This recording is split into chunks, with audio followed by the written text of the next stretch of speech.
Hey, bienvenue dans ton Yann et Frank. Aujourd'hui, on reçoit Josh Sinoski.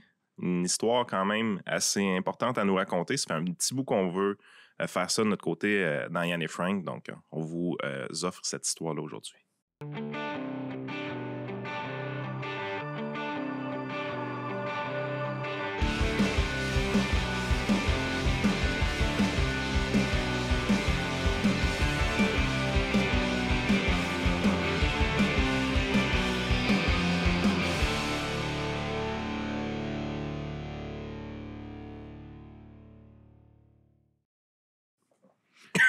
Josh, merci, ça part bien. Yann s'étouffe direct en commençant.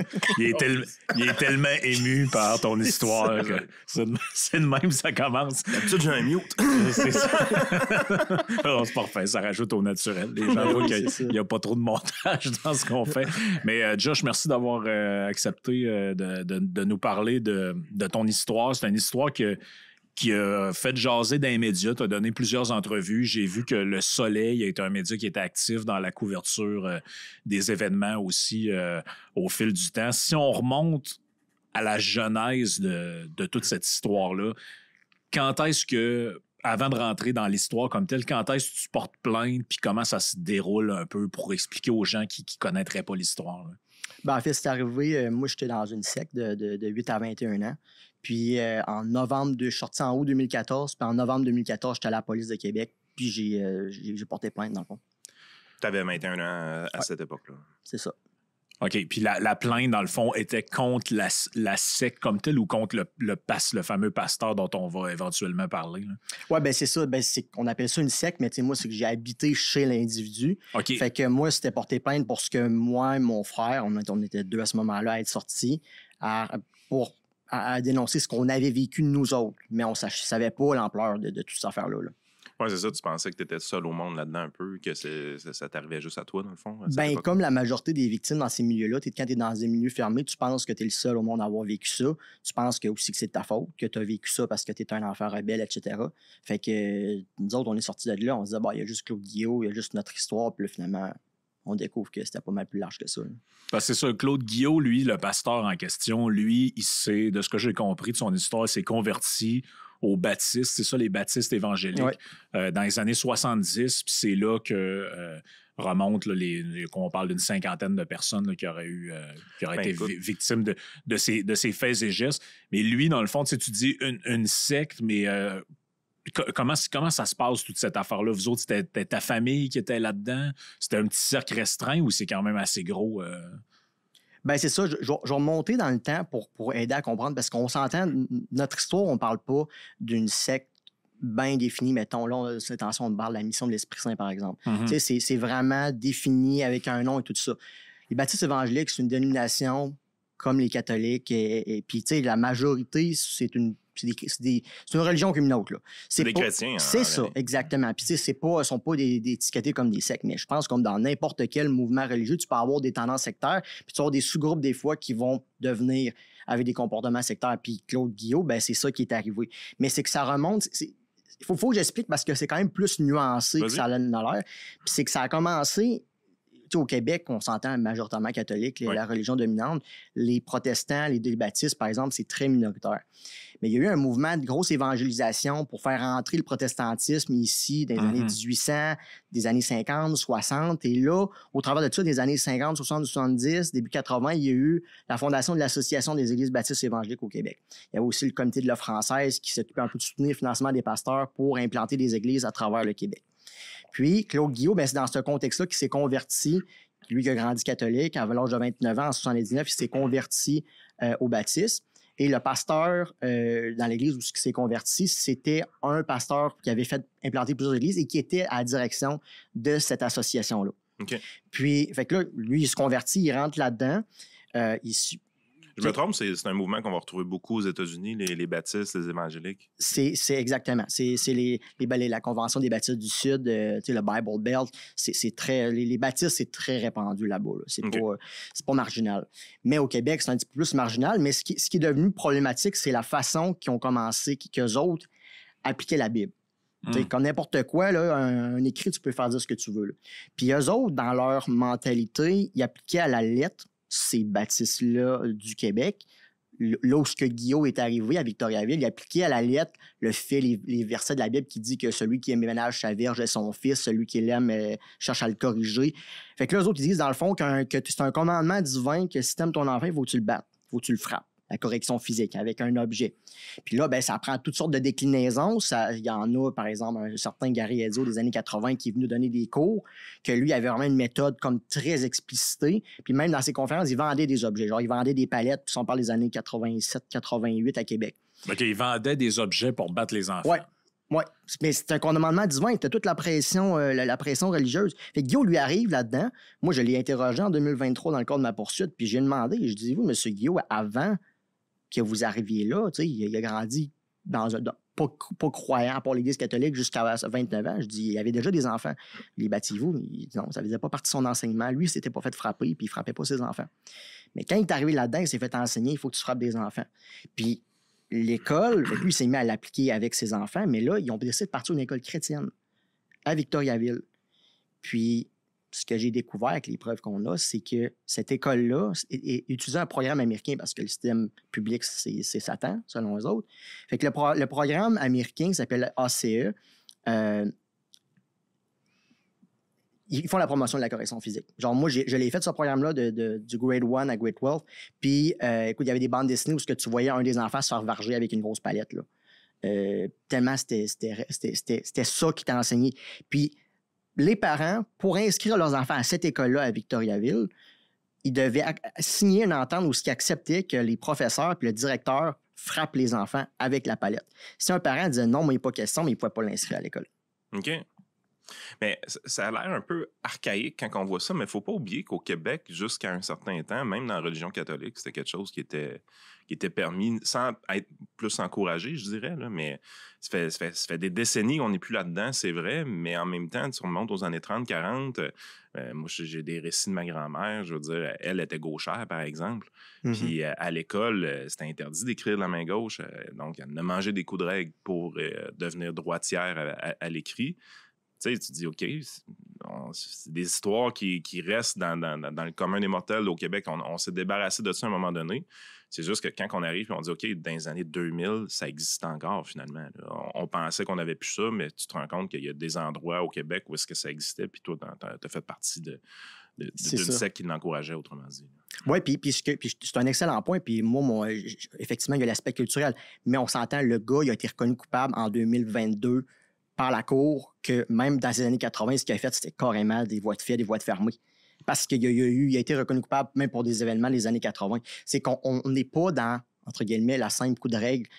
C'était beaucoup plus loin que ça. Ben, le problème, c'est ça. Là. Le problème, c'est ça. Puis, tu sais, vous allez voir, moi, je suis quelqu'un qui est quand même très nuancé. Là. Je recherche la nuance dans la vie, puis même par rapport à ces sujets-là, moi, je suis pas en train de dire, les religieux, c'est tout de la crise de la merde. Puis... Non. Je suis capable de reconnaître qu'il y a du bon, il y a du mauvais. Puis par rapport à ça, moi, j'ai 3 jeunes enfants, puis je suis pour la discipline. Le gros bon sens. Là. Mais je pense qu'il y a une différence entre laisser ton enfant faire ce qu'il veut, puis le battre comme ces fous-là faisaient. Tu sais, le problème, comme je dis des fois, c'est que ce que j'ai vécu, puis ce qui s'est passé avec ce scandale-là, c'est un peu comme l'Église catholique, où tu avais des prêtres, des histoires d'abus, puis que là, tu as des religieux qui ont caché ça, qui ont protégé l'abuseur. Mais ce qui est quasiment encore pire, c'est qu'eux autres, c'était dans leur manuel qu'il fallait que tu verges l'enfant. Oui, c'était ça, c'était enseigné. C'est ça. C'était encouragé, autrement dit. Ouais, moi, sur le site là, que vous rassemblez les informations reliées à ça, puis même sur la page Wikipédia de l'affaire Guillaume, c'est ça qu'on voit, là, des documents qui sont comme des espèces de manuels un peu dans lesquels on dit carrément, que même c'est précisé, c'est le rôle du père, puis si le père n'est pas là, c'est le rôle de l'instituteur de frapper les enfants pour les corriger. Ben, en fait, pour qu'ils obéissent, si je ne me trompe pas, qui est écrit. Donc, c'est s'assurer de l'obéissance par la violence, finalement. C'est ça. Puis, tu sais, il y a sûrement plein de monde qui nous écoute, là, tu sais, quand j'étais petit, mon père m'a déjà donné une claque ses fesses, blablabla, mais c'est pas de ça vraiment qu'on parle, là. C'est vraiment de ce que je comprends, de la violence répétée sur des longues périodes, puis pour aucun motif, là, finalement. Là. Ben, exactement, il y a plusieurs choses. Premièrement, donner une tape ses fesses avec ta main, c'est une chose. Là, on parle, l'objet en question, là, je vais vous le décrire. Là. J'en ai fabriqué moi-même une copie pour vous déposer en preuve. C'est une palette de 6 pouces de large par 12 pouces de long, plus le manche, 3/4 de pouce d'épaisseur, en érable massif, vernis sablé. C'est de ça qu'on parle. Écoute, ça ressemble à un bâton de cricket, ce que tu décris. Là. Oui. Puis là, tu varges ça sur un enfant de... Écoute, dans le manuel, là, ils disent qu'un enfant, dès l'âge de 18 mois, tu peux commencer à le frapper avec ça. 18 fucking mois. Shit. Tu sais, dans un des manuels, là, parce qu'il y a plusieurs manuels, là, ça disait, genre, mettons, pour une désobéissance, c'est 3 tapes.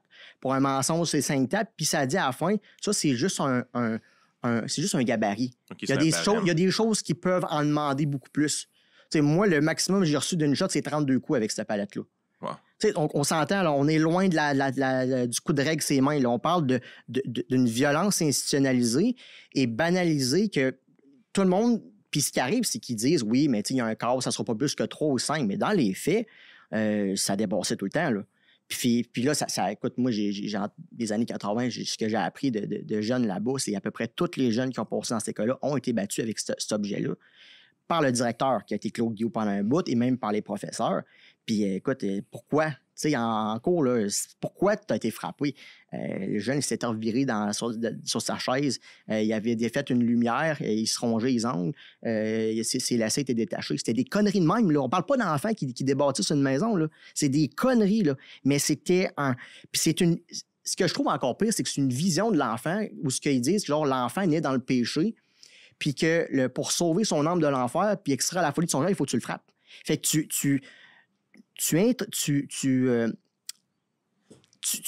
rentres dans la tête des adultes que les enfants, c'est des sous-humains. Ils sont en dessous de toi. Ouais.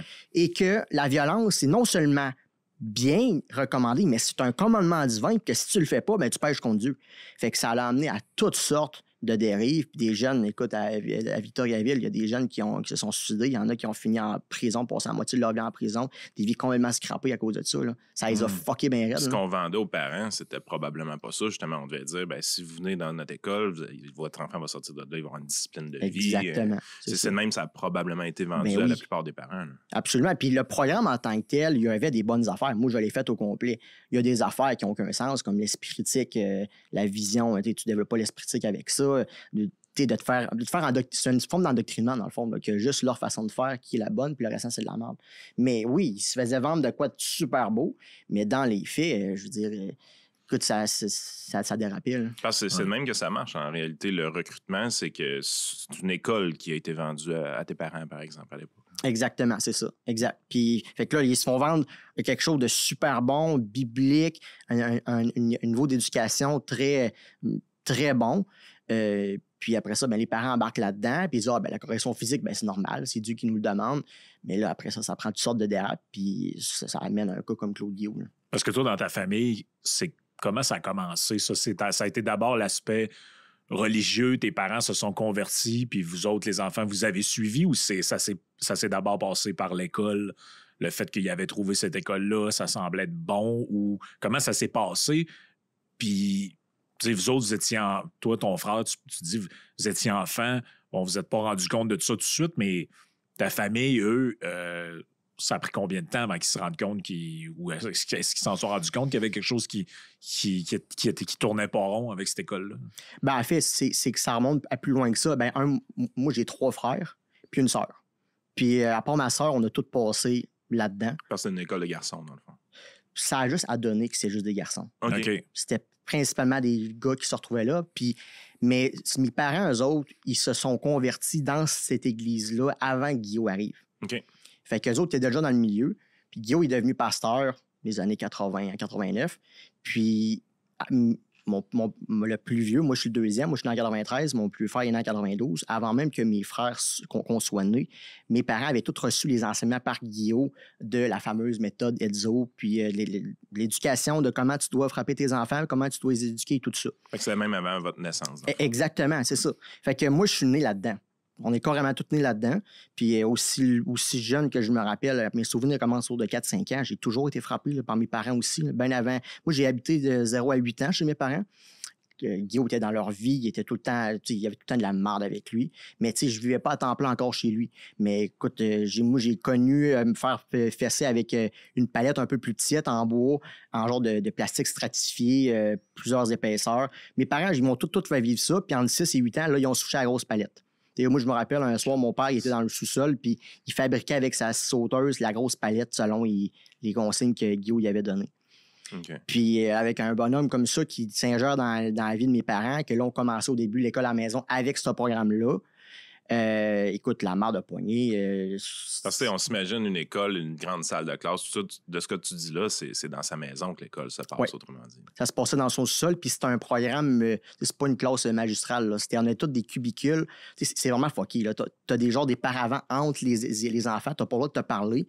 Puis genre, mettons, t'as une question par rapport à ce que tu fais, parce que c'est un genre de programme autodidacte. C'est une question, tu vas à la toilette, tu veux une question au professeur, t'avais des petits drapeaux, là, puis il fallait que tu lèves le petit drapeau.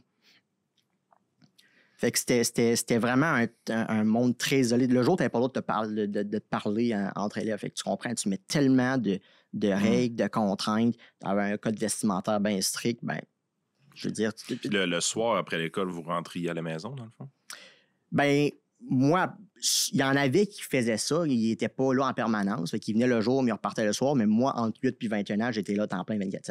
OK. Fait que lui, dans le fond, est-ce qu'il était devenu comme votre tuteur légal ou vous étiez en pension chez eux ou comment ça fonctionnait? Ben moi, c'est ça. En 2001, à l'âge de 8 ans, mes parents sont allés me porter chez le bonhomme parce que apparemment que j'étais la source de tous les problèmes de notre famille. Là. C'était le bordel à la maison. Puis apparemment que c'est moi, à 8 ans, qui était le monstre. Fait que là, ils me disaient, mes parents, que c'était soit qu'ils m'envoyaient chez Guillaume ou bien que j'allais finir à DPJ. Puis là, Guillaume aurait accepté de me prendre chez lui le 3 septembre 2001, je me rappelle de ce soir-là. Mais ce qui est épouvantable aussi, c'est qu'il a fait signer à mes parents un contrat que j'ai, où que mes parents l'autorisaient à me frapper avec la palette. Puis moi, j'étais supposé d'être là. Mes deux parents ont signé. 3 septembre 2001, c'est un lundi soir. Puis c'était supposé de durer que je reste ça pour l'année scolaire, en septembre 2001 jusqu'à mai-juin 2002. Finalement, je restais là 13 ans. Puis, OK, même pas de vacances d'été, rien. C'était à temps plein. Là. Ben, l'été, il y avait pas. Normalement, il n'y avait pas d'école, mais dans les faits, on en continuait à en faire. C'était. On n'avait pas de vie à part être là. On s'est devenu excessivement isolés. On n'avait pas d'amis. Moi, je suis sorti à 21 ans. Là, je ne ressemble pas à qui je ressemble aujourd'hui. Il y a 12 ans. Là. J'avais un baby face. Je veux dire, je commençais la vie, là. Que j'avais jamais allé à l'épicerie, côtoyer du monde extérieur, un guichet automatique. Je connaissais fuck all. On avait été complètement isolés là-dedans. On dirait que, souvent, on s'imagine que les gens qui embarquent dans des sectes ou qui sont recrutés, c'est parce qu'il y a quelque chose, c'est les sectes cibles, des gens qui ont des problèmes, qui ont des fois peut-être quelque chose même individuellement qui cloche. Dans le cas de tes parents, est-ce que tu t'es arrivé à t'expliquer ça un peu? Comment ils ont fait pour embarquer là-dedans? Comment tu peux prendre, je veux dire, moi, en tout cas, j'essaie de m'imaginer aller porter mon enfant de 8 ans chez quelqu'un, me dire, je vous le donne à quelque part, puis, oui, battez-le, je signe en bas de la feuille. Tu l'as dit, toi aussi, tu as des enfants. Je pense que tu t'imaginerais pas faire ça. Ouais. Es-tu venu à t'expliquer ça à toi-même avec le temps? C'est-tu quelque chose que tu as parlé avec eux autres? Ou Ben, je vais y aller en 2 étapes. La première, oui, depuis 11 ans, j'ai psychanalysé un peu tout ce que j'ai vécu pour comprendre comment c'est arrivé. Puis moi, il y a un dénominateur commun chez les gens qui se font... Il y a eu beaucoup de gens qui sont rentrés. Des années 90, il y a peut-être 70 personnes dans son église. Aujourd'hui, incluant lui et sa femme, ses 3 filles, sont 14. Fait que ceux qui restent là, c'est tous des gens faibles. C'est des gens c'est tout du monde qui ont vécu de la merde dans leur vie. Du côté de ma mère, elle a perdu son père quand elle était adolescente, je crois, au début jeune adulte. Il est mort d'un cancer. C'est un alcoolique, si je me souviens bien. Fait que ma mère, elle l'a eu pas facile. Mon père, tu sais, ce qu'on appelle les traumas générationnels, c'est plus facile de reproduire ce que tes parents t'ont fait vivre que de faire l'inverse. Hein. Ben, moi, j'ai retourné à la source, puis moi, mon nom, c'est Sineski, je suis d'origine polonaise, mais juste du côté de mon père. Mon arrière-grand-père est arrivé de la Pologne au début des années 1900. Apparemment que c'était un mauvais père, un courageux, puis un alcoolique. Mon grand-père, il a fait la même chose avec mon père et son frère, mon oncle. Il les a abandonnés, ses enfants, qui avaient genre l'âge de 8 ans. Fait qu'ils ont grandi sans père, sans figure paternelle. Puis lui, ben écoute, c'est un égocentrique. Il est mort tout seul aux États-Unis il y a genre 1 an et quelques. Je me suis fait appeler par une maison genre qui aidait du monde. Puis il était comme, on a un Jimmy Sineski. Elle avait un lien, il n'y a plus de papier, il est devenu sénile. Mais c'est ça, il a vécu toute sa vie juste pour lui-même. Mon père, il a fait comme son père, dans le fond. Quelqu'un qui a abandonné ses enfants, quelqu'un qui pense juste à lui, qui a eu aucune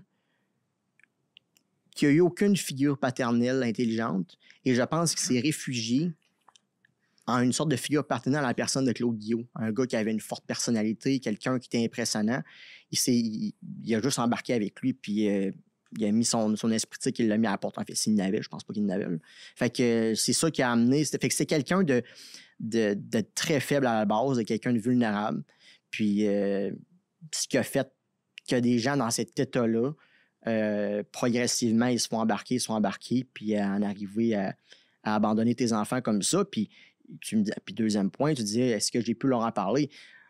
Mon père, ça fait 11 ans que j'ai pas parlé. Quand je suis sorti de chez Guillaut, il y a un autre pasteur baptiste, étonnamment, qui est devenu ma famille adoptive, qui m'a accueilli chez eux. Mais quand je suis allé vivre chez eux, j'y vivais chez mon père en attendant. Puis quand j'ai dit ça, je m'en vais vivre chez eux. Il m'a dit, Josh, au téléphone, il m'a dit, Josh, il dit, t'as fait ton choix, Dieu va te juger. Il dit, je veux plus rien savoir de toi jusqu'à temps que tu retournes chez M. Guillaume. Ça t'a donné un rappel, j'ai avec mon père. Fait que, il est allé témoigner en cours pour Guillaume pour dire, écoute, à ce jour, il ne reconnaît pas que ce qu'on dit. Même si le gars il a été reconnu coupable, condamné à 8 ans de prison, il ne reconnaît pas que c'est vrai ce qui est arrivé. Lui, il dit, c'est parce qu'on était des enfants rebelles. Fait que, tu sais, rien à faire. C'est un lavage de cerveau total. Il est lessivé, là. Je veux dire, il va mourir de même. Je veux dire, j'ai pas fait mon deuil, je pense, encore de ça, du lien avec mes parents, parce que pour mener les combats que je mène avec la cour et tout, je suis obligé de bloquer des émotions parce que ça serait bien trop dur sinon. Fait que mon père, c'est ça. Fait que, bref, c'est un déchet, bien franchement. Puis ma mère est sortie de là. Elle s'est fait sacrer dehors en 2002. Un an après, elle est venue me porter. Elle a fait des tentatives, elle a fait des dénonciations à des PJ, à la police, elle a tout essayé. Ça n'a jamais rien donné. Lui, ça y faisait de quoi, là, de perdre ses enfants? Là, elle a regretté. Il est juste un peu trop tard. Là. Moi, j'ai pas mon dire que, écoute, t'es un parent... Écoute, souvent, parce que j'ai eu des discussions avec elle, puis j'essayais de l'amener à réaliser, mais dans le déni. Tu sais, je pense qu'elle se sent tellement coupable qu'elle n'est pas capable d'apprivoiser ça. Puis, tu sais, je demande pas de... Moi, je suis capable de comprendre intellectuellement pourquoi qu'elle a fait ça, qu'est-ce qui s'est passé. Elle était aussi victime. Mais quand tu es un parent, tu es responsable de tes enfants. Regarde, moi, j'ai vécu des choses absolument horribles. Là. On n'a même pas commencé à effleurer tout ce que j'ai vécu. J'aurais toute la raison du monde, moi, d'être un junkie à la rue Saint-Joseph, là. Puis d'être le pire marde de père avec mes enfants. Je suis pas un père parfait, là, mais moi, j'ai décidé que j'allais prendre mes responsabilités. Puis que c'est pas parce que j'ai eu des parents de marde que je suis obligé d'être un père de marde avec mes enfants. À un moment donné, tu deviens responsable de tes choix et tes décisions. T'as pas d'affaire à ma mère, m'a déjà dit, ouais, mais elle dit, je le sais, mais c'était de la faute à ton père, de la faute à M. Guillaume. Mais je suis comme, ta gueule. C'est ça, là. Toi, en tant que parent, t'as pas le droit de me dire ça. Toi, tout ce que t'as à dire, c'est je suis désolé, I messed up. Tes enfants, tu l'as emmené dans la gueule du loup, il a vécu des atrocités, t'as aucune excuse à me donner. Fait, elle n'a jamais pris responsabilité, c'est ça que tu dis, de sa pleine responsabilité de mère qui avait une responsabilité, c'était de protéger ses enfants. C'est ça. Elle a échoué. Je pense qu'elle n'est juste pas capable de le faire parce que ça lui ferait trop mal. Mais rendu là, ça y appartient. Là. Moi, pendant longtemps, je me suis même senti coupable parce que je me disais, bon, peut-être que c'est moi qui est trop dur avec elle. Puis là, je suis rendu à un point, depuis que j'ai des enfants, là, je suis comme non. Ma job, c'est de protéger mes enfants. Puis c'est pas moi d'essayer de m'occuper de ma mère. Là. On s'entend. Tout ce que tu viens de nous dire là récemment, ta relation avec ta mère, ta non-relation avec ton père, t'es pas capable de dire ça il y a 8 ans. T'es pas capable de dire ça il y a 10 ans. Je veux dire, il y a un cheminement qui t'a amené à ça. Oui. T'es pas sorti de là, puis enfin libéré, bon, je peux prendre une vie normale. Il y a eu des séquelles, des conséquences de tout ce qui s'est passé là. Qu'est-ce qui fait que tu as une liberté de parole aujourd'hui puis tu es capable d'en parler plus facilement? Parce que ça doit être plus facile aujourd'hui que ça l'était probablement, pour 5, 7, 8 ans. Qu'est-ce qui s'est passé? Qu'est-ce que tu as fait comme cheminement pour arriver au point où tu es aujourd'hui? Écoute, je te dirais, c'est... Le point de départ, c'est de revenir quand je suis sorti de là. Moi, des fois, je me dis, oui, je suis fier du chemin que j'ai parcouru, mais j'ai été aidé. Puis je vais toujours reconnaître les gens qui ont été mis sur ma route pour m'aider. J'ai parlé d'un pasteur baptiste, il s'appelle Simon. Ben lui, aujourd'hui, c'est le grand-papa, puis sa femme, ses grands-parents, puis mon oncle, ma tante de mes enfants. Lui, dans le fond, c'est que je suis sorti de là, mais moi, j'étais lavé du cerveau à côté. Là. Je veux dire, je suis sorti de là parce que le bonhomme, je n'étais plus capable, puis j'avais essayé de m'en faire, puis tout ça. Mais je veux dire, je continue à penser que le gars, c'était un bon Jack. Là. C'était juste, moi, je n'étais plus capable. Ben, tu avais été conditionné. Ah, ben, je suis né là-dedans. Okay? Moi, jusqu'à 21 ans, là, et quelques mois après, là, j'étais convaincu que toute la marde qui m'avait eu, tous les coups de poing, les coups de pied, les coups de palette, là, puis les 28 jours dans un coin de bout, les privations d'eau, etc., que c'était de ma faute. Puis que c'était une preuve d'amour de sa part si j'avais vécu ça. Ouais, ben, c'est l'enseignement. Ben oui, mais c'est ça. Puisque j'étais un enfant tellement rebelle qu'il n'y avait pas d'autre choix, sinon je m'en allais à la perdition, puis non. Fait que... Mais, fait que tu sais, j'arrivais dans le monde, j'étais tout seul, là. Mon père, c'était un trou de cul, il était quasiment pire que Guillaume à certains égards. Ma mère, je n'étais pas capable de m'entendre avec elle, là. Je veux dire, on était 2 sur 2 planètes différentes. Puis ça a donné que j'avais un ami, un gars que je connaissais qui était déjà sorti de là, quelques années auparavant, qui allait dans une église baptiste à Québec. Fait que j'étais comme, je vais aller le voir, tu sais. J'avais un peu un terrain connu. Puis c'est là que je rencontre le pasteur de cette église-là, il s'appelle Simon. Puis c'est un gars aujourd'hui, il est à peu près mi-quarantaine. Puis il y avait des jeunes enfants pré-ados, etc. Puis il vient nous voir, tu sais, puis il nous demande, tu sais, nous autres, on était habillés comme des Amish, on était habillés avec un complet cravate. On venait de d'autres mondes, là. On n'avait aucun skill social. Je dis on parce que j'avais mon plus jeune frère qui était sorti quelques mois auparavant. Puis il est venu nous parler, puis il me demande qui on est, d'où qu'on vient. Puis il dit, hey, voulez-vous qu'on vienne jaser? Il dit, venez à mon bureau cette semaine. Ils ont pourrait jaser. Puis, tu sais, moi, je rappelle, j'étais encore brainwashé, là. Ben, soit dans son bureau, j'ai passé 5 heures avec lui. Puis au bout de genre 5 minutes, là, je me rappelle, il y avait son Mac. Il tape un faux sec, il vire ça de bord, il me regarde. Il dit, ce que tu me décris là, il dit, c'est une secte. Puis là, c'est la même dénomination religieuse. Oui, exact. Lui, il dit, ce que tu me racontes, là, juste le fait, je dis, ce que mes parents m'avaient amené chez Guy, il était comme, quoi? Il dit, tes parents t'ont droppé chez un bonhomme. Il disait même la Bible, était comme, Dieu donne une responsabilité aux parents de s'occuper de leurs enfants. Il n'y a pas d'affaire à envoyer ses enfants à quelqu'un d'autre. Fait que bref. Ça devait aider les références, dans le fond, parce que tu n'étais pas dépaysé. C'était pas un travailleur social qui est athée du gouvernement. Là. Tu parlais à quelqu'un qui était dans la même religion que toi, mais qui avait une interprétation clairement différente. Ben, c'est ça, exact. Écoute, c'est lui qui m'a appris à penser par moi-même. Combien de fois, moi, j'étais comme, hey, toi, tu penses quoi, telle affaire? Puis ça, il était comme Josh, il dit, on s'en fout ce que moi je pense. Il dit, toi, qu'est-ce que tu en penses? Il dit, fais-toi ton idée. Puis il m'a appris à penser par moi-même. Puis je dis lui, mais j'enlève pas la contribution de sa femme parce qu'ils m'ont gardé. J'ai vécu avec eux autres pendant 1 an. Parce que, tu sais, comme je dis, à 21 ans, j'étais rendu un adulte. Il fallait que je rattrape des années en 1 an. Fait que, tu sais, il fallait qu'ils me responsabilisent, mais en même temps, je pouvais pas être tout seul. Là. Ça marchait pas. Là. Fait que ça a pris des semaines et des mois. Puis à un moment donné, c'est ça, mon frère et moi, il a dit, venez rester chez nous si ça vous tente. Il dit, on n'a pas beaucoup d'argent, mais ils dit, on a un cœur, puis on a une famille. Puis écoute, ils ont fait plein de sacrifices pour. Moi, on était de la merde. Surtout moi, là. Écoute, moi, là, je pouvais le garder debout jusqu'à minuit, 1 heure du matin. Là. Je posais 50 000 questions. Moi, mon cerveau, il était fucked up. Là. Moi, là, je n'avais plus rien que. Tous les repères, j'avais plus de repères. Là. C'est quoi qui est bien, c'est quoi qui est mal. Ouais, mais telle affaire. Puis il avait la patience de m'écouter, puis de parler avec moi, puis d'essayer de me faire comprendre les choses. Écoute, j'ai passé proche de retourner chez Guillaume pendant ce temps-là. Mais je me rappelle, j'étais à la bibliothèque, je l'appelle, puis j'étais comme, j'aurais le goût d'aller parler à M. Guillaume, là, je me sens pas bien, puis il me disait, Josh, je t'empêche jamais de faire ce que tu veux, là, mais il dit, fais pas ça, man, c'est une mauvaise idée. Finalement, je l'ai pas fait. Qu'est-ce qui te poussait à vouloir y retourner? Ma perte de repère. C'est sécurisant, entre guillemets, de te faire dire comment penser et comment vivre. Y avait-tu une forme de, tu sais, des fois on dit ça dans le langage commun, le genre de syndrome de Stockholm, là, que tu viens un peu à être attaché à ton ravisseur ou à la personne qui est pas correcte avec toi parce que c'est justement, elle contrôle ta vie, elle exerce sur toi une emprise puis tout ça. Là. Ben c'est sûr, ça en fait partie. Je te dirais, ce côté-là, c'est quand même assez vite détaché parce que là, j'étais confronté à un monde complètement différent puis que je me rendais compte de c'est pas normal. Mais avant que je réalise, non, c'est un fucké. Ce que j'ai vécu, je suis pas responsable de ce que j'ai vécu. Ça a pris du temps. Mais oui, il y a eu le syndrome de Stockholm. Puis aussi, mais la recherche de repères, parce que là, c'est quoi? J'ai été enseigné que la vie, c'est une façon de penser, puis toutes les autres, c'est de la merde. Puis là, tu arrives dans le monde, puis là, t'es comme, là, je suis là, il faut que je me fasse mon idée, il faut que moi, je... Hey, tu devais juger le monde extérieur. Tu regardais des comportements de parents envers leurs enfants, puis même toi, tu devais dire, mon Dieu, ils sont donc bien mous. Là, mais ça, je l'ai déjà fait. À Simon, un moment donné, il était arrivé quelque chose. Ah, c'est ça. On était en train de laver la vaisselle, puis son gars, il a échappé un verre par terre. Mon frère puis moi, réflexe, on s'est collé ses murs en panique. On était sûr qu'il allait coller un coup de poing. Parce que nous autres, on a échappé une feuille par terre, on avait une punition.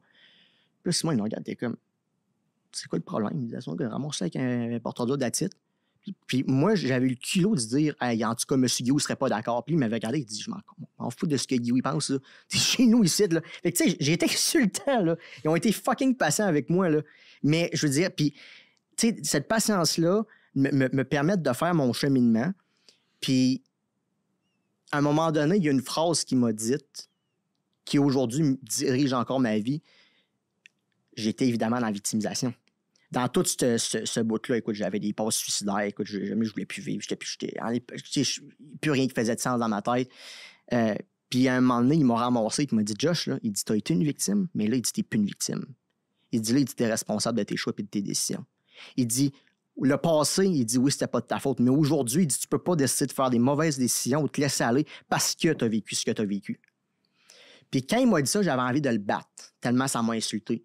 Mais c'est aujourd'hui, là, je suis un champion de la responsabilisation. La société qui se victimise aujourd'hui, ça me lève le cœur. Puis si je suis capable d'être ici aujourd'hui devant vous autres et de jaser de tout ça comme ça, là, c'est parce que j'ai appris à me responsabiliser. Parce que tant que tu te victimises, tu n'as pas à changer, c'est pas de ta faute. Puis quand tu te responsabilises, oui, c'est pas facile de se responsabiliser parce que ça te demande de faire des efforts. Mais à un moment donné, comme n'importe quelle habitude, ça devient ancré en toi, puis je suis pas capable de faire autrement. Fait que c'est ça le point, la genèse. Puis après ça, ben, j'ai suivi mon chemin. Ça n'a pas été toujours facile. À bout de quelques mois, ben, c'est ça. C'est lui qui nous a conseillé d'aller à la police. Il nous a dit... Parce que t'es pas sorti de chez Guillaume, t'es allé à la police. Non. Je suis sorti le 11 août 2014, puis c'est le 26 novembre. Mais lui, depuis le début, il nous disait, les gars, nous autres, on n'était pas au courant de ça, il me disait, les gars, ce que vous avez vécu, c'est criminel. Ce gars-là, il faut qu'il soit arrêté. C'est un fucking danger public. Fait que, mais il disait, je vous mets pas de pression, je vous oblige pas. Mais le jour que vous voudrez le faire, sachez que je vais vous backer. Ben c'est ça, parce que tu dis, il vous a dit ce que vous aviez vécu, c'était criminel, puis tu l'as effleuré rapidement.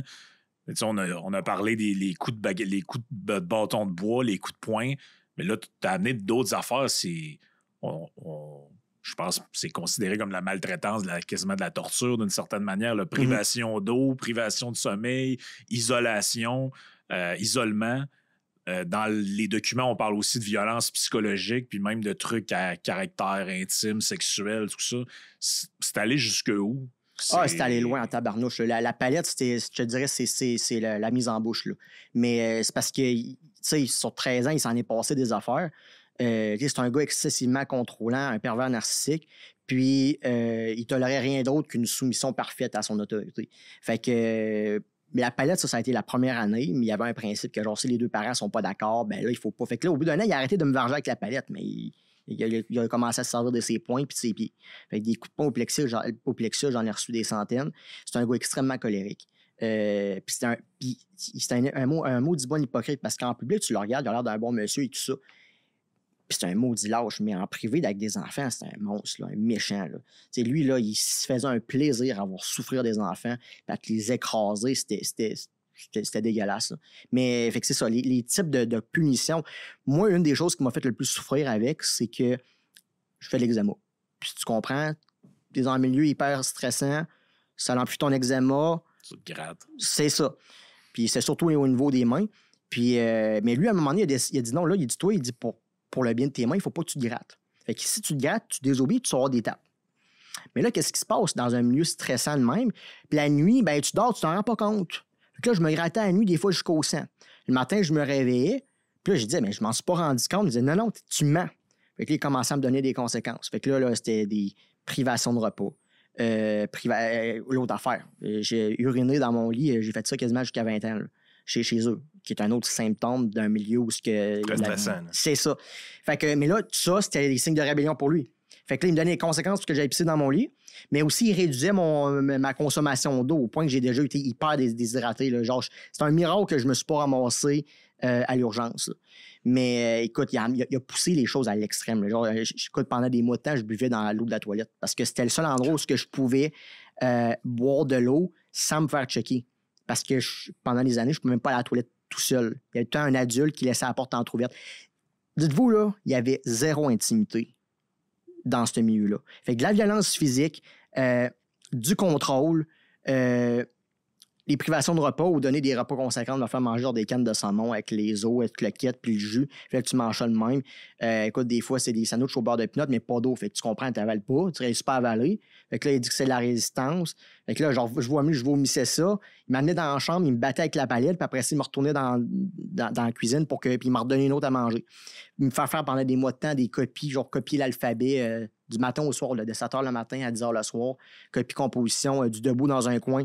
Me faire mettre, ça, j'avais peut-être 8 puis 14 ans. Me faire mettre debout dans un coin de ça le matin à 10 h le soir. Pas le droit de te tourner, pas le droit de bouger, puis, etc. Là. Fait que c'était l'enfer sur Terre, là-bas. Puis il y a combien de gens parce que tu disais qu'il y avait des professeurs éventuellement dans ça, mais il y a combien de gens qui circulent dans cette maison-là, qui viennent enseigner justement, il doit y avoir un certain roulement de personnel, mais il a quand même réussi à garder une omerta pendant assez longtemps avec des gens externes qui rentraient dans la maison puis qui sortaient? Pas des gens externes, non. Quand je parlais des professeurs, c'est des années 80. L'école à Victo. Mais à Québec, nous autres, là, c'était un duplex à Loretteville. Puis il y avait une garderie en haut, au rez-de-chaussée. Donc des gens externes. Puis là, ils s'assuraient bien comme il faut que nous, on n'était pas vus par les parents pour pas qu'ils se doutent de quoi que ce soit. Mais nous autres, c'était dans le sol, mais c'était sa fille aînée qui s'occupait, qui était genre la professeure avec nous autres. Fait que non, mais oui, l'omerta, écoute, je veux dire, d'avoir réussi, ben ses enfants, c'est ses 3 filles et son fils qui plus tard est parti, mais qui a réussi à aller bien les continuer pour qu'ils deviennent des victimes agresseurs. Fait que la séquestration que tu vis à Québec, c'est une continuité de l'école qui avait décollé à Victo, autrement dit. Puis, fait qu'il devait avoir des graines un peu qui étaient semées à l'époque. Il y a des gens qui devaient se rendre compte que ça prenait une drôle de tangente, mais cette école-là finit par disparaître, autrement dit. Tu parles de Victoriaville? Oui, c'est ça, exactement. Ben écoute, c'est un très bon point parce que c'est plus complexe que ça. C'est que cette école-là, Claude Guillot, quand il est devenu directeur de l'école en 82-84, ça faisait partie de ses responsabilités officielles de frapper les enfants avec une palette. Ouais. Puis, en 84, il s'est fait congédier par le pasteur de l'époque qui était le dirigeant de l'association. Pas parce qu'il dépassait les normes. Écoute, on parle, il a battu des enfants. Là. J'ai entendu des histoires d'horreur. Là. Mais parce qu'il y a un des parents qui avait menacé, le pasteur, il dit si ça continue. Autrement dit, même selon leurs normes qui étaient habitués, là, il était comme ça. Il était passé. Ben non, mais c'est que les parents disaient ça n'a aucun sens. Là, puis c'était une mère qui menaçait de mettre la DPJ puis le gouvernement là-dedans. Fait que devant ça, il a dit à Guillaume, il faudrait que tu te calmes. Puis Guillaume, ça c'est tellement fou, mais il m'a dit en interrogatoire, ben il dit, moi, il m'a dit qu'il fallait que je baisse les standards, mais il était comme, il dit, on m'a enseigné qu'il fallait que c'était un acte d'amour que de frapper les enfants. Fait que là, il dit, je comprends pas pourquoi là, tu viens de me dire qu'il faut que j'arrête de les frapper ou que je les frappe moins. Je vais être en contravention aux enseignements du Seigneur. C'était ça. Fait qu'autrement dit... Lui-même, t'as un peu brainwashé dans ses affaires. Ben, c'est une game qui joue. C'est quoi ta vision? Moi, j'ai l'impression que c'est une game qui joue à ce que tu racontes. C'est que ça faisait son affaire, ce discours-là, pour justifier des comportements déviants et de la cruauté. Ben, ça faisait il se cachait en arrière de ça, d'une certaine manière. Est-ce que ta vision de ça? Ben, je te dirais oui, mais à la base, ce gars-là, je le connais comme le fond de ma poche. C'est pas un gars créatif. Puis c'est un gars qui a lui-même pas d'esprit critique, qui va jamais s'exposer à un discours qui sort de ce que lui croit et ce qui le conforte. Puis, lui, écoute, j'ai pensé ça longtemps, dans les dernières années, que bon, mais regarde, c'est un fucké qui est sorti du lot. Mais quand j'ai fait des années là, que je joue dans la preuve, puis je suis allé avoir la preuve, c'est quoi qui s'est passé? Puis quand je vois Emmanuel, je suis comme, j'entends des discours, je vois des lettres, des conversations de ce temps-là. Il a tout pris à la lettre. Il a tout pris à la lettre. La seule chose qui diffère, c'est que étant rendu isolé avec nous autres, à partir des années 2000, ben là, il n'y avait plus genre de regard externe. De regard externe, c'est ça. Fait que là, ça lui a permis de donner libre cours à son imagination puis de complètement déraper à faire des choses encore pires. Mais la façon de voir les enfants, l'histoire de la palette et tout ça, là, c'était eux autres qui ont enseigné. Puis ça, c'est ce qui me choque et que je me plais à à répéter constamment. Claude Guillot, parce qu'eux autres, là, on les poursuit, puis les autres, ils vont dire, les églises, les organisations religieuses, ouais, mais nous autres, on n'est pas responsables, c'est lui qui a fait ces affaires-là. Non, c'est eux autres qui ont montré à faire la merde. Guillot, c'est Guillot, c'est le gars qui n'a pas été assez wise pour se contenir, pour pas que ça finisse par sortir des médias puis qu'il se fasse pogner par la police. Mais il n'était pas le seul. Moi, j'ai entendu d'autres pasteurs, même le directeur général de l'association à qui j'ai parlé il y a quelques années, là, il vient de se retirer puis être rabassé par un autre. Mais moi, j'allais le voir, puis avant qu'on les poursuive, puis j'étais comme, mais c'est quoi qui s'est passé? C'est-tu vrai, tout ça? Puis je voulais croire encore qu'il n'était pas responsable, qu'il y avait juste Guillaume. Puis lui, il m'a dit, non, il dit, moi, là, j'ai donné aussi à la fesse à mes enfants, puis moi, je suis d'accord avec ça. Puis il dit, je suis même prêt à aller en prison pour ça. Puis il était comme, genre, il a même déjà dit à un de mes amis, tu sais, il dit, ouais, t'étais pas mal tannant, toi, quand t'étais jeune, par contre. Fait que on s'est fait dire, genre, il faut que tu pardonnes, il faut que tu passes à autre chose, il faut que tu oublies. C'est l'omerta, c'est la loi du silence, et c'est de protéger leur gang avant tout. Claude Guillot, il aurait pu l'arrêter depuis les années 80. Tout ce que j'ai vécu aurait pu être évité.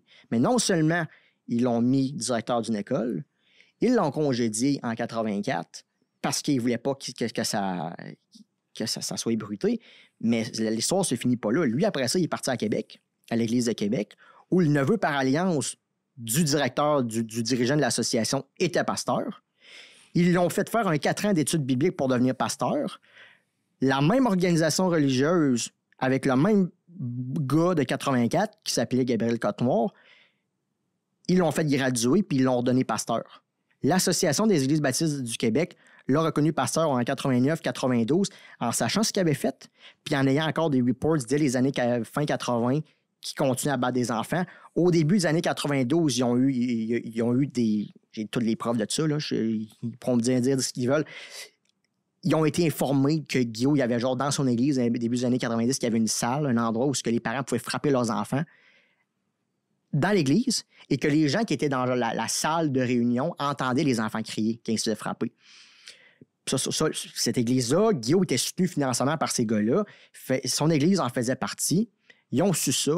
Ils ont fait sweet fuck all. Ils ont continué à le backer. Ils ont eu plein de plusieurs personnes jusqu'à temps qu'il parte volontairement lui-même en 2003 de l'association parce qu'il disait qu'il trouvait que doctrinalement parlant, il n'était pas assez conservateur. Mais ce monde-là, là, ils savaient que c'était qui ce gars-là, puis ils l'ont backé, ils l'ont protégé, ils ont tout fait pour le garder. Puis ça, c'est ce que j'ai découvert dans les dernières années. Fait que Guillaume, c'est le symptôme d'une philosophie dégueulasse, sectaire, qui n'est pas partagée par toutes. Même les églises d'association aujourd'hui, c'est pas toutes qui ont cette mentalité-là.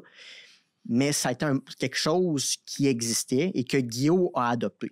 C'est qu'ils ont créé le personnage de par leur institutionnalisation. Ce personnage-là est allé trop loin, ils s'en sont débarrassés. Mais ça reste que la genèse du personnage, c'est eux autres. Écoute, Frank, c'est pas une plug publicitaire que je fais, c'est juste que tu as un passage dans le livre sur les NPC qui m'avait vraiment marqué. Tu sais où est-ce que je m'en vais. Tu parles d'un gars d'Allemagne nazie qui s'en va, qui est un fonctionnaire, autrement dit, qui a imaginé des affaires assez atroces, là, les procédures et tout ça. Je vais peut-être te laisser compter un peu cette histoire-là, mais j'écoute l'histoire de Guillaume, puis je pense à ce passage-là dans ton livre sur les NPC, puis je me dis, ce gars-là fit le personnage. Oui, c'est ça. Ben, c'est l'histoire d'Adolf Eichmann, qui est un haut dirigeant SS nazi qui a contribué à orchestrer la solution qu'on appelle la solution finale. Le cerveau derrière. Là. Et dans son procès à Jérusalem, c'est l'histoire du livre, il est interrogé, puis en gros, lui, il comprend même pas pourquoi il fait un procès. Il dit, moi, j'ai fait ce qu'on me dit, puis même l'aspect cruauté, tout ça de ce qui s'est passé, il essayait de pas trop être exposé à ça, parce que ça le heurtait dans sa sensibilité, mais dans sa tête, vu qu'il faisait son travail, c'était comme correct, là. Fait que, tu sais, je fais ce que j'ai à faire, puis je fais mes trucs, puis dans le fond, pourquoi vous me reprochez des choses, là? Moi, j'ai fait ce qu'on attendait de moi. Fait que, ça vient comme un processus tellement où la personne est... Elle banalise, c'est juste. Elle banalise, puis elle vient à fusionner pratiquement avec l'organisation qui est la sienne, puis qui vient à y dire, tu sais, en gros, voici ce que tu dois faire, puis la personne renonce, que tu disais, il n'y a aucun esprit critique. Ben, c'est ça. Dans le fond, cette personne-là n'a aucun regard par rapport à ses faits et gestes. Elle s'est fait enseigner ça, c'est ça. Normalement, on s'attendrait d'un humain normal qu'à un moment donné, tu arrives à un point et tu fasses hey, t'as peu, là, ça n'a pas de bon sens ce qu'on est en train de me dire là. J'ai-tu bien lu, j'ai-tu bien compris? Je vais même. T'as un processus un peu ce que tu te racontes par rapport à ta mère, là, que elle, à un moment donné, elle a comme tilté, si on veut, puis elle s'est dit non, ça va trop loin, puis là, il était trop tard, mais justement, toi, par rapport à ça, tu dis j'étais brainwashé jusqu'à 21 ans, tout ça, mais il y a quand même un bout où tu te sauves, où tu cherches à te sauver. C'est quoi comme. Y a-tu un événement déclencheur qui amène à ça ou y a-tu un étincelle qui arrive, un éclair qui arrive dans ta tête que tu réalises qu'il faut que tu partes de là? Ben, écoute, pendant les 13 années que j'étais là, j'ai toujours voulu m'en aller. Je veux dire, écoute, tu souffres physiquement, tu souffres psychologiquement. Je veux dire, je vais revenir à ta question, mais tu sais, dans les choses que j'ai vécues, j'ai pas parlé de l'intrusion au niveau sexuel. Le gars, Dieu merci, j'ai pas été abusé sexuellement, mais du harcèlement sexuel, c'est épouvantable. Je veux dire, dès que tu atteignais l'âge de la puberté, lui, là, tous les matins, nous disait que dans le fond, on n'avait pas le droit de se crosser, on n'avait pas le droit d'avoir de pensée érotique, puis on n'avait pas le droit non plus d'avoir de copines, de sortir, tu comprends, là? Oh, ouais. Puis on n'avait pas accès à Internet jusqu'à genre 2 ans avant que je m'en aille. Fait tu sais, t'as pas le droit d'avoir de pulsion, mais tu t'atteins la puberté. Puis on avait un calepin qu'on devait remplir où si on avait des pollutions nocturnes, donc des éjaculations nocturnes, on devait marquer le matin le diamètre qu'il y avait dans nos bobettes, la date, puis si on était endormi ou éveillé, puis si on avait fait des rêves érotiques à propos de ça, à tous les fucking matins. Puis moi, avant que j'atteigne l'âge de la puberté, ben c'était pas moi qui me faisais poser des questions, mais tous les autres qui étaient plus vieux que moi, ils l'avaient. Fait qu'on a baigné là-dedans à entendre... Fait que tu entends parler de sexualité tout le temps. C'est hyper, hyper dégueulasse. Je veux dire, ça serait trop long, je pourrais raconter des affaires encore pires de checker d'autres qui étaient plus vieux que moi, qui se checker leur bobette le matin. C'était dégueulasse. C'était dégueulasse. Écoute, il nous a déjà fait composer, genre écrire sur il s'était passé quelque chose, là, puis il fallait qu'on le dise. Mettons, moi, là, j'avais eu des pensées un peu, m'étais masturbé pendant 3 ans, mais il fallait tout que j'écrive ça sur des feuilles. Puis ça, malheureusement, la couronne, quand il y a eu le procès à Guillaume, ils ont dit qu'ils n'ont pas allumé, là. Mais ça, là, c'est de la pornographie juvénile, ce qu'il y avait. Parce qu'il a gardé de plusieurs de ces compositions-là. C'est des gestes sexuels de mineurs sur du papier écrit. C'est de la pornographie juvénile. Fait que j'étais dans ce milieu-là. Fait que, puis à un moment donné, il était dans... Moi, j'ai pas mon dire, quand tu contrôles la sexualité de quelqu'un, tu contrôles la personne. Mm-hmm. De là, l'intrusion. Qu'est-ce qu'il faisait après ça? Je n'irais pas spéculer sur... Mais c'est louche en tabarnouche, là. Je veux dire, qui d'intelligent veut savoir ça, là? Y avait-tu une femme? Oui. Étais-tu présente? Oui. Oui, sa femme, ses filles. Écoute, tout ça, là, sa plus vieille fille était avec nous autres quand ça se disait, là. Je veux dire, c'était dégueulasse. Je pourrais en parler pendant 3 heures des détails de ce qui s'est passé autour de tout ça. Mais bref, ça, à un moment donné, ça m'écœurait solidement. Genre, le matin que je suis parti pour de bon de chez eux, la veille, je m'étais masturbé. Puis il y a un autre des jeunes qui est plus vieux, qui aujourd'hui reste encore chez eux, qui a dit à Guillaume qu'il soupçonnait que je m'étais masturbé. Puis là, le bonhomme, il descend le matin, puis moi, je m'en doutais, tabarnou. Juste de voir la face, j'étais comme, bon, qu'est-ce qui c'est encore? Pendant 2 heures de temps, il a essayé de me faire dire, tu t'es-tu masturbé? Puis moi, j'étais comme, dans ma tête, j'étais rendu à un point écœuré que j'étais comme, c'est pas de tes affaires. Fait que j'étais comme, non, je niais. Puis à un moment donné, il dit, ben, dans le fond, j'ai demandé à ma femme d'aller checker dans le panier de linge sale, puis elle a checké des bobettes. Fait que moi, là, j'étais rendu à un point qu'il y avait ça. Écoute, il me parlait à un moment donné que mon père lui disait qu'il avait couché avec ma mère tant de fois parce qu'à un moment donné, ils étaient comme plus ensemble, puis ma mère était considérée comme le diable. Moi, j'ai appris que ma mère, c'était Satan. Là, genre, c'était... Fait que là, mon père qui couchait encore avec ma mère, c'est comme mal vu. Puis là, mon père avouait ça à Guillaume. Puis là, Guillaume, le lendemain matin, il partageait ça. Mais moi, j'étais jacké bien dur à entendre ça. Puis là, j'y avais dit, j'ai dit, je veux pas le savoir ce que mon père fait. C'est donc dégueulasse, ton affaire. Puis là, écoute, il s'est mis sur mon cou pendant 3 heures de temps pour me dire que c'était moi qui nous disait ça pour nous montrer comment notre père marchait pas comme il faut. Puis qu'il fallait qu'il disait ça dans le fond pour nous avertir de ne pas faire comme notre père. C'était dégueulasse. Fait que toute la fatigue, j'ai dormi genre 4-5 heures par nuit pendant les 13 ans que j'étais là. On était privés de sommeil. Il y en a, c'était faire des squats, des milliers de squats en ligne. Je veux dire, on était éreintés tout le temps, privés de nourriture ou nourriture restreinte, liquide privé ou restriction de liquide. Psychologiquement, je n'étais plus là. Puis en mai 2014, c'est mon plus jeune frère, qui avait 14 ans à ce moment-là, mais qui avait peut-être l'air d'en avoir 8, qui s'est enfui. Puis on se parlait pas entre nous autres. On était habitués à se... Vous étiez isolés. Hein? Ben oui. Fait que mon frère... La délation t'a encouragé. Là. Ben oui, c'est ça, exactement. Il y a eu pendant des années, on n'avait même pas de se parler entre frères. Puis c'était un moment donné, c'était un peu... Il y a des similitudes avec les camps de concentration nazis, les camps d'extermination, où j'ai lu le livre de Viktor Frankl, là, Man's Search for Meaning. Tu sais, qu'à un moment donné, les capos, là, si tu voulais survivre, là, il fallait que tu te fasses vivre la merde aux autres. Ben, moi, j'ai été méchant avec mes frères, puis mes frères ont été méchants avec moi.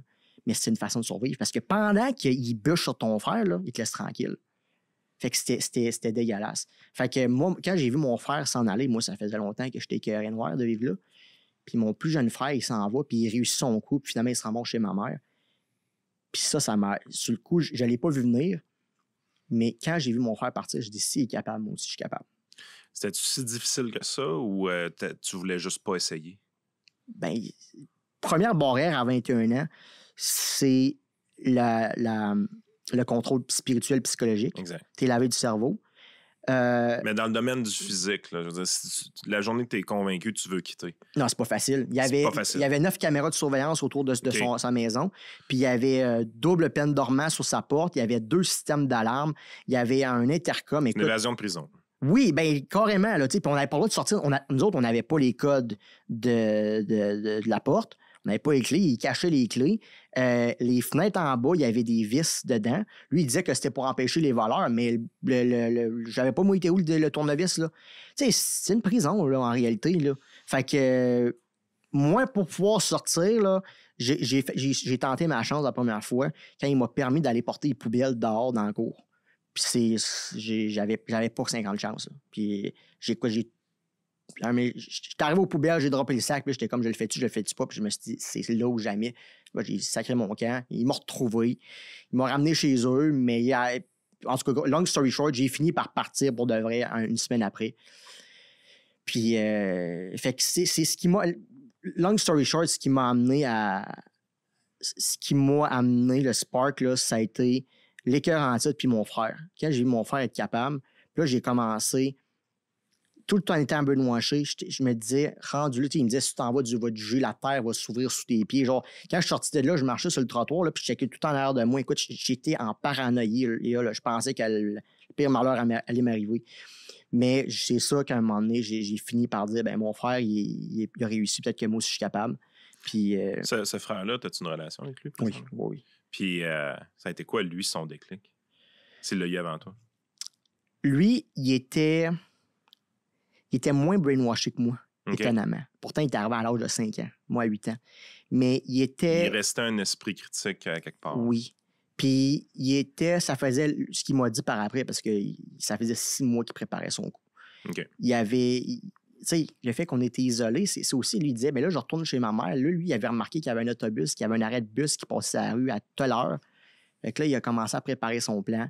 Il était en mode trouver une solution pour s'en aller, mais lui, il était juste écœuré. Lui, là, il a les questions sur la sexualité, se faire battre, tout ça, là, à un moment donné, il m'a dit, j'étais plus capable. Le gars, il dit, ça n'avait pas de sens ce qu'il faisait. Là. Il dit, j'étais juste plus capable de vivre avec ce gars-là. Fait que, tu sais, c'est pas tout le monde qui vit les abus de la même façon. Il y en a qui sont atteints plus que d'autres, qui vont réagir différemment. Puis, ouais. Je vais te poser une question, puis réponds-y comme tu es à l'aise d'y répondre. Là. Mais quand on sort de là, 21 ans, tout ça, tu le dis, skill social, tu étais comme mésadapté, si on veut. Tu avais vécu isolé, vous n'aviez pas d'intimité, puis tout. Comment on fait après ça? Comment tu as fait pour te faire des amis, un cercle social, puis éventuellement rencontrer quelqu'un, faire une vie avec quelqu'un? Comment tu as été capable de faire ça? Parce que j'imagine qu'à 21 ans, tu n'aurais jamais été capable d'avoir une blonde, tu n'aurais jamais été capable d'entretenir une relation. Tu sais, vous étiez dans un milieu de délation, isolé. Tu l'as dit, tu n'avais pas de relation avec personne là-dedans. C'était que chacun de son bord. Comment tu es arrivé jusque-là? Ben, le fait de se responsabiliser, tu sais, moi, à un moment donné, là, quand c'est devenu clair, OK, ce que j'ai vécu, j'ai été victime, à un moment donné, j'ai fait le constat, je dis, OK, je regarde les faits comme ils sont, je suis fucké, je pars à zéro, il faut tout que j'apprenne. Fait que montrez-moi. Aujourd'hui, je suis quelqu'un de très enseignant. Moi, me faire un reproche ou me faire dire non, tu vas faire ça de telle façon. Go for it. Mais plus que tu es dans cet esprit-là, plus que tu te rends compte que tu as des choses à apprendre. Fait que ça m'a aidé. T'as pas peur de lire un livre, en tout cas? Non. Mais tu sais, c'est ça, j'ai lu beaucoup de livres pendant ces années-là. Tu sais, je me suis exposé à plein d'affaires. Puis les gens que j'ai eu rencontrés sur ma route, tu sais, cette famille-là, Simon, puis ses enfants, puis sa femme, ben eux autres avaient un cercle d'amis. Fait que tu sais, j'ai été exposé à d'autres personnes, du monde qui m'ont donné des chances, du monde qui savait un peu d'où je venais, puis qui comprenait un peu pourquoi j'étais un peu bizarre. Puis après ça, ben de fil en aiguille, j'ai rencontré d'autres amis. Un de mes bons chums encore aujourd'hui, je suis allé dans une autre église un moment donné. Puis ça a été le premier gars qui me donner la main puis qui m'a fait sentir comme si j'étais une personne bien normale. Fait que tout ça m'a aidé. Puis le fait que j'ai toujours été en mode, partout où j'étais, j'étais même encore aujourd'hui. Aujourd'hui, je dirais je suis un peu plus normal. Mais tu sais, j'ai comme atteint un plateau de retrouver de la normalité. Mais pendant longtemps, j'étais toujours en mode j'observais. Je lisais les gens, j'analysais, j'observais. Okay, j'étais comme, là, je viens de dire ça n'a pas rapport. Ça. Non, ça se fait pas. Fait que j'étais toujours en mode autocritique. Fait que ça l'a énormément aidé à ce que je m'en sorte là. Parce que j'ai connu beaucoup de victimes aussi, puis il y en a beaucoup ce qui arrive, c'est qu'ils vont se cristalliser. Ils vont être sont mésadaptés, mais ils vont avoir tendance à voir le monde comme étant persécuteur, puis que, ben non, moi, je le sais comment ça marche, puis les gens, ils me comprennent pas. Mais non, il faut... Tu sais, j'ai le principe que, regarde, si t'es en minorité dans un milieu, c'est toi de t'adapter. C'est pas l'inverse. Fait que ça a été ça. Il n'y a pas eu de miracle. Là. Ça a été beaucoup de travail, beaucoup de défis. Puis encore aujourd'hui, c'est pas facile, mais je veux dire, on a plus le shit. Là. Si je comprends bien, je pense qu'il y a eu 8 ans de prison de son côté. Oui. Je regarde la quantité de victimes, je regarde le poids que ça a sur vos vies. Je mets ça d'un côté. Je regarde la conséquence de son bord, 8 ans de prison dans l'autre côté de la balance. J'ai comme l'impression qu'on n'est pas équilibré. Ah, c'est clair. J'ai comme le feeling que si on voulait avoir un semblant d'équilibre, il faudrait parler de 20-25 ans de prison. Je suis dans le champ? Ouais. Non, mais non. On l'a eu en maudit cette réflexion-là, mais écoute, c'est ça, je pourrais en parler pendant des heures aussi. Le système de justice, comment c'est tough. Écoute, ça fait 11 ans que je suis là-dedans. Là. Partir comme je disais l'autre jour, partir d'une dénonciation à la police en novembre 2014, il n'y a pas eu de début de procès avant juin 2018. 4 ans. Oui, il y a eu une enquête préliminaire. Donc, une semaine d'enquête préliminaire, donc une audience pré-procès en novembre 2017. Le procès était supposé durer 3 semaines. Il a duré 14 semaines complètes. Échelonné entre juillet 2018 puis fin 2021. Puis là, le jugement du juge, c'est au-dessus de 100 pages. Pour vous donner une idée, là, ça a été colossal, mais ce processus-là, c'est l'enfer pour une victime. Là. Moi, tout seul, j'ai été 10 jours dans le base des témoins, couronne et défense. Fait que dans les circonstances, avec la jurisprudence et notre système de justice bonbon fédéral, 8 ans, c'était pas pire. Mais ce gars-là, aux États-Unis, il aurait pogné pas mal pire que ça. Là. Je veux dire, moi, j'osais espérer qu'il pogne peut-être un 13 ans. Tu sais, genre, dire, j'ai vécu 13 ans, il va pogner un 13 ans. Je comprends ce que tu dis là, mais il y a quelque chose qui accroche dans ma tête. Tu dis, considérant la jurisprudence canadienne, 8 ans, c'est quand même une grosse sentence. Comment qu'on fait pour revirer ça de bord, là, d'un moment donné? Moi, tout ce que tu me racontes là, je comprends pas pourquoi c'est juste 8 ans. Là. Ça rentre pas dans ma tête. J'arrive pas à comprendre comment qu'un juge peut trouver ça logique. Peu importe la jurisprudence d'avant, il me semble qu'il n'y a rien qui fait du sens. Ben, juste pour préciser ce que Yann dit, puis peut-être savoir préciser ta réponse aussi. Dans le fond, est-ce qu'il a été reconnu coupable de de tout. Tu sais, t'as dit tantôt, ils n'ont pas allumé sur l'aspect sexuel puis tout ça, puis que c'était de la parce qu'il y a ça aussi, dans le fond, de quoi il a été reconnu coupable précisément.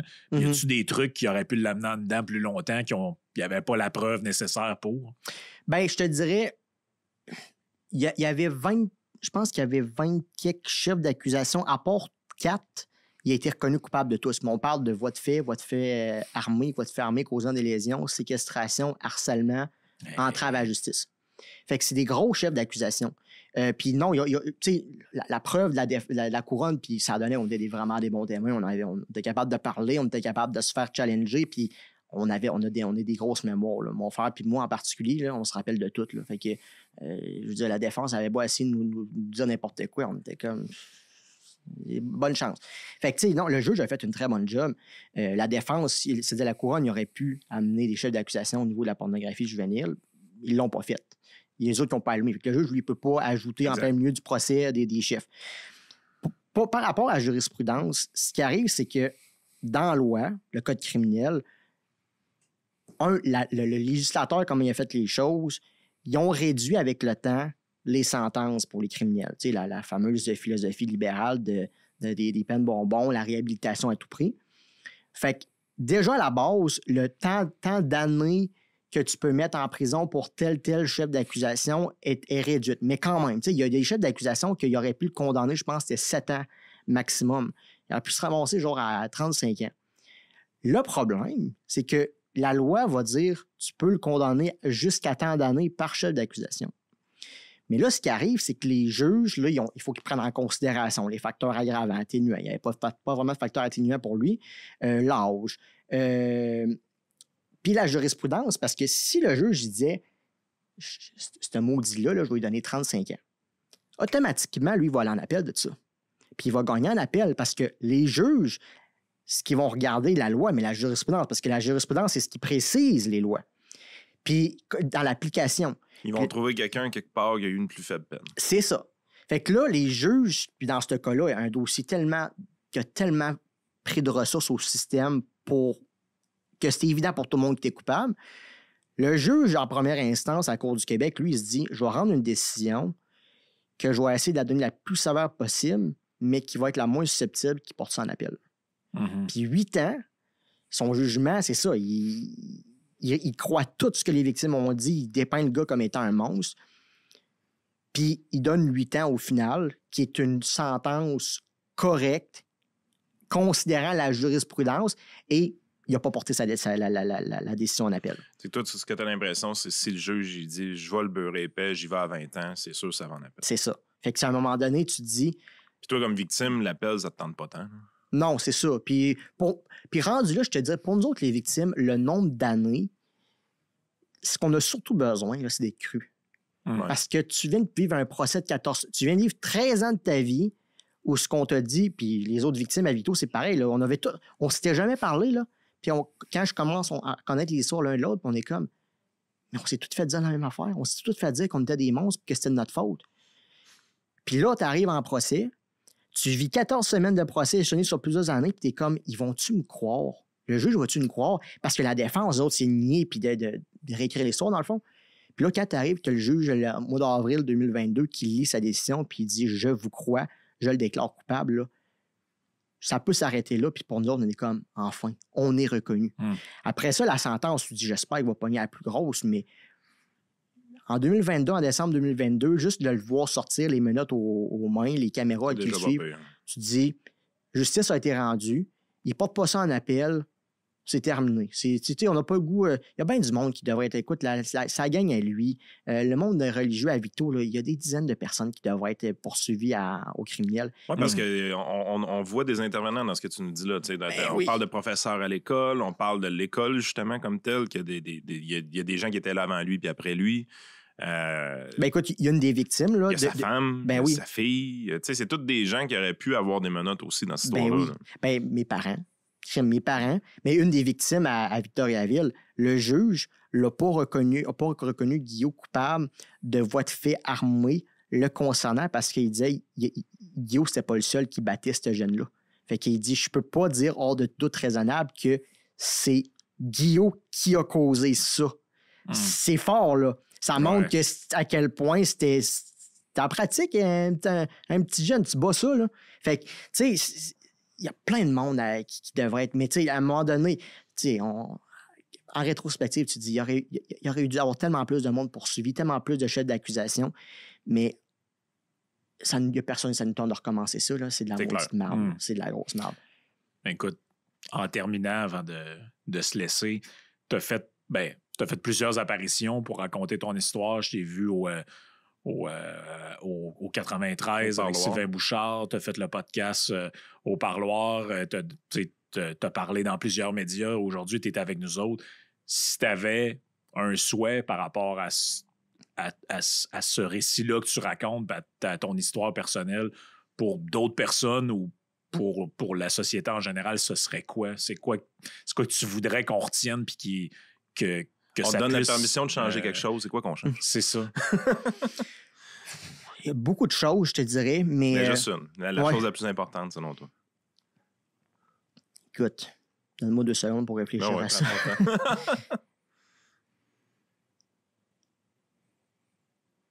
Je pense, bottom line, là, c'est les gens, là, le bon Dieu vous a donné un cerveau, là. Utilisez-le. Ouais. Votre esprit critique, bâtard, là, la majorité des gens ne l'utilisent pas. Tu sais, moi, j'ai déjà eu des discussions avec du monde qui étaient comme, hey, il faudrait que le gouvernement se mette là-dedans, dans les églises, tout ça. Puis moi, ma réaction, c'est non. Parce que moi, la liberté d'expression, la liberté de religion, c'est sacré pour moi. Puis je dis ça, mais je suis plus religieux, là. Mais pour moi, c'est important. Et le problème, c'est que pour les adultes qui rentrent là-dedans, parce que c'est souvent ça, les enfants, c'est le résultat d'adultes qui ont volontairement consenti à rentrer dans ces patentes-là. C'est du monde qui n'ont pas d'esprit éthique puis ils l'ont laissé à la porte. Ouais. Moi, ce que j'ai envie de dire, là, c'est que la société a besoin d'un méga coup de barre au niveau de l'éducation, enseigner l'esprit critique. Parce que quand tu as des gens qui ont un esprit critique, qui ont une tête, là, ils ne se feront pas embarquer dans les cochonneries de même. Puis aussi, ben, le rendu là, c'est un peu la poule ou l'œuf, mais après ça, on peut dire ouais, le gouvernement devrait être plus sévère. Moi, dans mon cas, notre cas, la DPJ a échappé complètement. Il aurait pu intervenir bien avant. Écoute, toute mon histoire, c'est du monde qui ont failli à leur job. Là. Des responsables religieux, des responsables gouvernementaux qui ont chié dans la pelle. Là. Mais là, à un moment donné, tu te dis, moi, je pense qu'à la base, il va toujours en avoir, là, parce que l'être humain étant l'être humain, ce que j'ai vécu, c'est pas juste une histoire de religion. Là. J'en ai vu du monde qui disait ouais, mais tu sais ça, les religions, c'est tout de la merde. Non. Il y a de la politique, là, il y a du sectarianisme, t'en as dans la politique, t'en as dans tout. Ben, à la base, le premier intervenant qui t'aide beaucoup est un religieux. Là. Ben, c'est ça. Fait que, tu sais, moi, il y a du monde religieux qui font vraiment la maudite belle job. Je veux dire, le point, c'est ayez un esprit critique, les gens, puis ceux qui sont en position d'autorité, que ce soit dans le milieu religieux ou autre, là, arrêtez d'imposer votre façon de voir les choses aux gens. Cultivez. Ce que Simon a fait, c'est ça la chose à faire. Amener les gens à penser par eux-mêmes. Puis les enfants, il faut les protéger. Ça, c'est... Il va toujours en avoir, comme je dis, des affaires de même, des histoires d'horreur. Mais...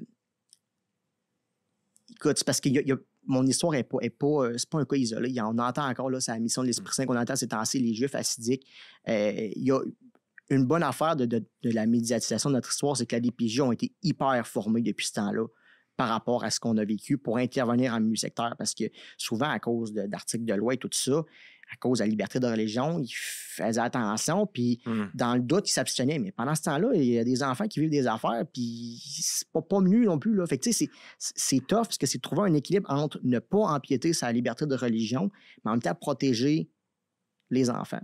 Mais à la base, on aura beau mettre du gouvernement à fond la caisse là-dessus, j'ai l'impression que ça va faire comme bien d'autres affaires, ça va juste rajouter de la merde. Mais avant tout, c'est les individus doivent développer un esprit critique. Puis penser par eux-mêmes, puis protéger ses enfants. Puis je pense que... Bonne leçon. Merci beaucoup. Merci. Merci à vous autres.